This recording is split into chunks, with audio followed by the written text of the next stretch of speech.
everyone, it's Emily, and today I wanted to share my top 5 tips when it comes to buying new physical games. Before we start, I first wanted to preface that I am located in the US, so a lot of these tips will be only applicable to those who are also in the US or Canada. But there are some tips that I think are more universal no matter where in the world you are. I would also argue this is the age of imports and importing. So sometimes depending on where you are, things might be cheaper if you import them or use, for example, proxy services. But anyway, let's get to my first tip. So this is probably the simplest tip out of everything, but it really does lay down the foundation when it comes to finding good deals on video games. And that is really understanding video game prices. So this is just a general collecting tip, understanding markets and different pricing trends that you may see. So for video games, there are some publishers that are known to keep prices at MSRP for years and then start to reduce things, whereas some other publishers are known to maybe have new games at MSRP and then maybe a month or two, if it doesn't sell well or just to kind of get inventory moving, they start to reduce prices. So really understanding what different game companies do as well as the trends that you see for certain consoles. So for example, you have Nintendo, which is kind of notorious for keeping their prices fairly stable for all their new releases. There are exceptions, of course, but you kind of see more of what people like to call a Switch tax on Switch games compared to what you may see for Xbox or PlayStation games that get drastically reduced much quicker than Nintendo games. This is of course multifaceted, so that's why I think it's really important to really just understand the market and how certain games operate. So the easiest way I found to do this is to actually use the Amazon wishlist tool. So I'm gonna be pulling up my Amazon wishlist, and this has kind of become my dumping ground of just putting any new release that I'm semi-interested in, just to sort of track prices. So as you see here, I have some various games, and I have new releases as well, just so that I don't forget to add them. But as you can see, Amazon does like to signal when there are price drops or if there are coupons available on any of these games. And so this is just a really useful tool, I would say, when it comes to monitoring different prices. I even have games on here that I would never really buy from Amazon. So for example, Eternal Radiance, I think is probably better just to buy from the source, One Print Games, than through a third party on Amazon. What you can also do if you wanted is to write a comment of what the original MSRP value was, because sometimes you see prices reduce on some of these games but then jump back up, so they don't really always give you a history of what the pricing trend is. So if there's anything you want to make notes on, this is a really easy tool to do that. And so I have different wish lists for different consoles, and again, it's not necessarily that I want to buy these things on Amazon, it's just a tool to help me monitor prices. My next tip is to follow social media accounts that advertise various video game deals. So there are various ways to do this. There are different forums and things that you can monitor, but what I like to do is to actually follow certain accounts on Twitter that advertise different video game deals using affiliate links. So they just make it a very convenient way to know what the current deals are for most online retailers. So I'll share 3 of the ones that I follow. So this first one is right up on my homepage, and that's Cheap Ass Gamer, or their ad is Video Game Deals. I believe they also have a forum, but I think Twitter has become the more popular account for kind of deal seeking, mostly because of the quick turnaround that you tend to see. So this and also the couple other accounts I'll be mentioning are going to be US based, so they're going to probably just mostly apply to US and maybe Canada. I would recommend if you live elsewhere to see if there's another similar account that shares deals for your country. So Cheap Ass Gamer is one. Another one, let's see if they'll come up, is Nintendo Deal. So they just tend to focus on Nintendo related deals. I think they also have an Amiibo account. I don't follow because I don't really collect Amiibos, but I think they use both. But if you follow some of these accounts, you'll notice that they also share deals that are not just specific to what their niche is. So they sometimes have merch deals that are video game related or just general fandom related, and sometimes good deals on like household goods too. So you might want to just pick and choose the accounts you follow depending on what you want to see and not want to see. And then Wario64 is probably the most popular US account at the moment. And you do see a lot of overlap because there's only so many video game deals retailers are offering. But I do like to follow all three of these accounts because sometimes they tweet at different times of the day. Some of them pick up deals that others don't. So I've noticed just at least these three accounts offer a nice spread for me. So something to mention when it comes to these deal accounts, they do get affiliate links. So whenever you click on their link, will be kind of a code if you make a successful purchase. They'll get a little bit of a kickback, which these accounts are very upfront about, which is good. How I look at it is they're doing a service, so I don't really mind helping them out that way. My guess there's also probably more things behind the scenes where they get in contact from different retailers to release deals, probably right when they happen or something. So just things to keep in mind when it comes to these deal accounts, but overall I think they're a useful tool, especially if you're looking for video game discounts. Now for my third tip, it's to compare prices, which sounds very general, but really I've just seen so many people who impulse buy the first link that they see and they don't really search around for a better deal. So there are 5 major retailers that sell video games, both first party and third party sellers. So those of course include Amazon, Best Buy, Target, Walmart, and I would say also eBay, because you have places like Best Buy has an eBay store. So generally those 5 are places that I like to look at for price comparisons. However, I don't think you should stop there. There are a lot of other options. Depending on what game you're looking for, if you're looking for a limited distribution type game, I did make a video kind of going over a spreadsheet I made of 25 different websites that you could check out if you'd like to.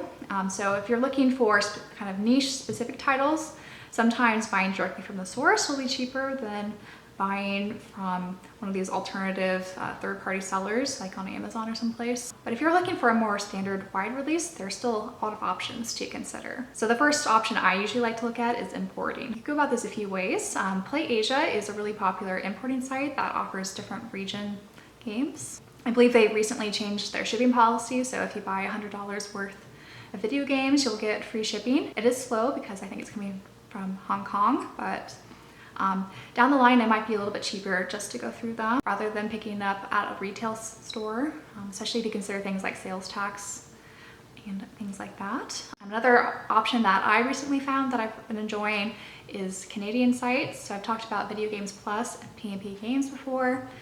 So they do offer brand new sealed games, sometimes offer sales, and they also don't have sales tax if you live outside of Canada. And then the third option, especially if you're looking for specifically Japanese import games, is to order directly from Amazon Japan. So as I mentioned, places like PlayAsia do offer imports of different regions, including Japan, but I found more success just ordering directly from Amazon Japan for the best deal for certain games. But if what you're looking for isn't available on these import sites, there are some other US-based sites that I would say are kind of under the radar.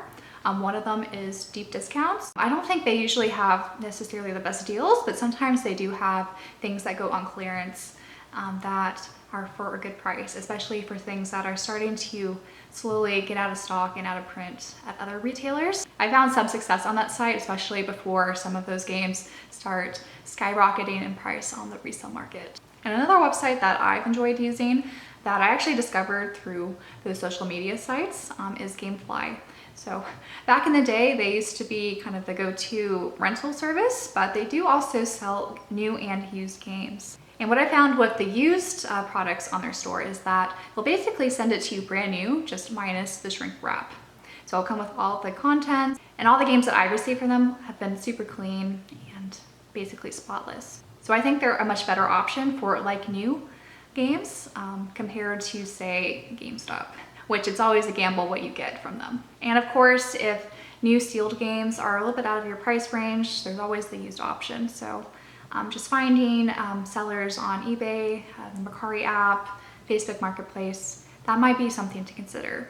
So in summary, it's best to just do a wide comparison when it comes to finding the best deals on video games. All right, so tip number 4 is one I'm a little hesitant to mention because it is, again, only applicable to, I think, the US and maybe Canada. And there are a lot of influencers who like to talk about these things to get kickbacks, so I'll try to be as transparent as possible. But tip number 4 is to use coupons and cashback tools to offset prices of new physical games. So this kind of encompasses a few things that I'll mention. The first one is, I guess, the GameStop Pro Rewards program. I recently started using it, and I don't think it's really for everyone. So definitely kind of do a little bit more research before deciding to use it or not. But they do offer $5 discounts every month for Pro subscription members. So depending on how often you buy games, it might be a good deal. So if you're buying games every month, it probably makes sense to go for that, especially if you're just buying from GameStop. But if you don't buy it from GameStop often at all, maybe it's best not to use that subscription service. Best Buy, I think, also has a rewards program, but they're a little bit more limited, and I think they definitely scaled back these past few years. So it's more of just kind of an added bonus if you buy from them regularly to get like a $5 coupon or something. There are also some browser plugins that I've been using that alert me if there are coupon deals or cashback opportunities. The one I use is Rakuten, which I think is one of the more popular ones, and they do include sites like GameStop and eBay with various different cashback percentages. So basically how they work is the plugin will tell you if there's a cashback opportunity on this website or not. I mostly just use it on GameStop, and if I'm buying anything on eBay, you generally get like 1% cashback on most items. So you could just activate it, and it kind of tells you what items will actually have the 10% versus lower percentages or no percentages. So you have to kind of read the fine print on these. But basically, today it looks like they're offering 10% cash back if you buy new games, pre-owned games, and some other things. Just controllers and MetaQuest 2 have a slightly less cashback offer. And these things change by the week or even by the day. So if you're looking to buy something from GameStop, if you time it right, you might be able to maximize how much cash back you'll get. And how at least Rakuten works is all the cash back you accumulate for the quarter will be sent to your PayPal account as money. So I guess the big caution when it comes to these sort of tools is that they are just like any sort of good advertising avenue. They might get you to buy something that you normally wouldn't buy. So just be really cautious when using these. This is just a general rule I would say for anything when it comes to just buying things. But I think you especially should be careful about these tools. So I usually just have the plugin disabled or not really showing, and when I want to buy something, I will then look at it to see if it'll give me some cash back. There are other companies that have similar tools, like Capital One Shopping is one, Honey is another popular one. I'll leave a referral link to Rakuten if you guys want to use in the description. But again, if you don't want to use this, it's cool. And what's also worth mentioning when it comes to these tools is how do they make money?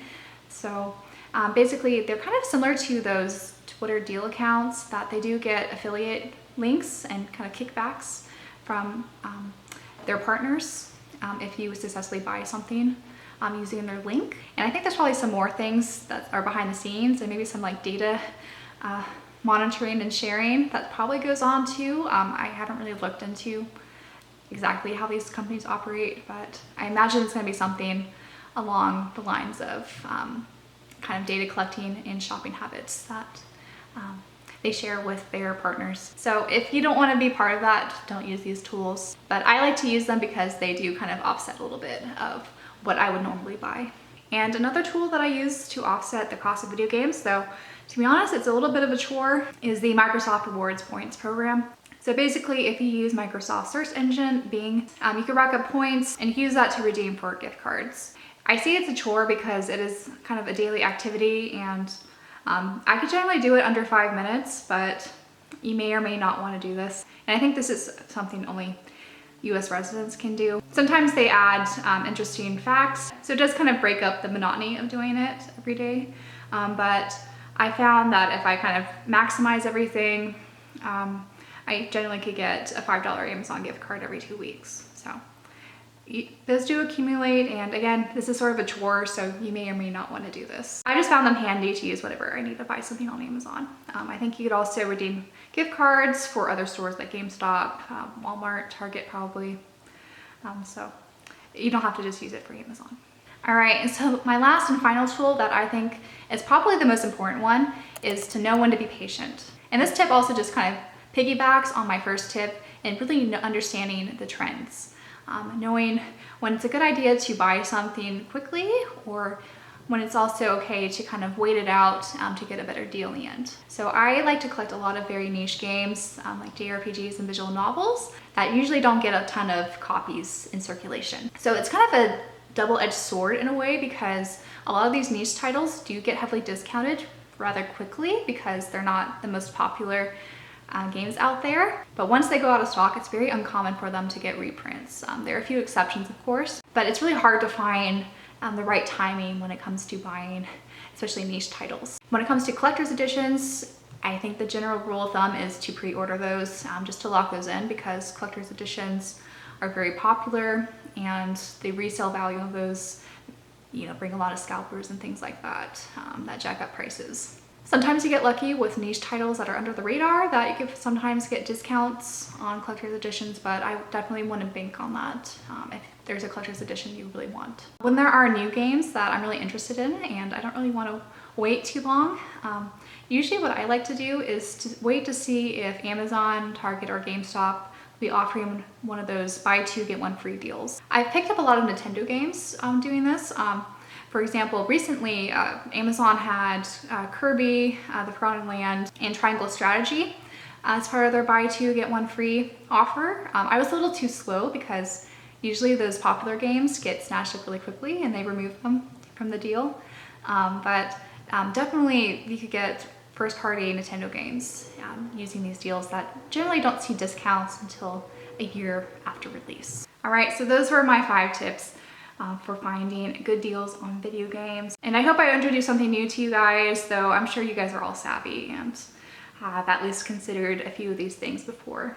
Before I leave you, I wanted to also mention a few things that I think are worth acknowledging when it comes to buying physical games. So these are some things that I consider all the time as a collector. So one of them is being careful with what store you go to buy certain things. So for example, I don't like buying collector's editions on Amazon because they don't always ship nicely. And more often than not, those nice collector's editions come damaged.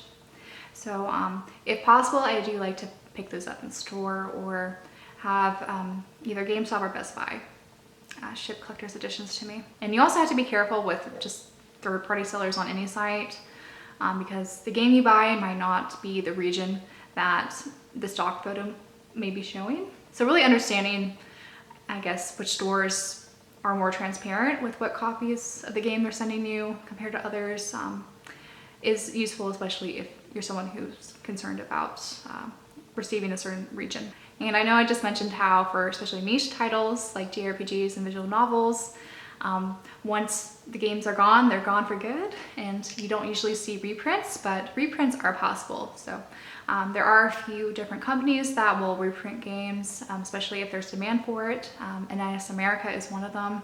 But that's just generally for really popular titles like Ys 8, some of the Disgaea games, and things like that. First party Nintendo titles should also be widely available unless they're limited editions. We saw this with Xenoblade 2 and the Torna DLC. They both received reprints despite being kind of gone from the storefronts for a while.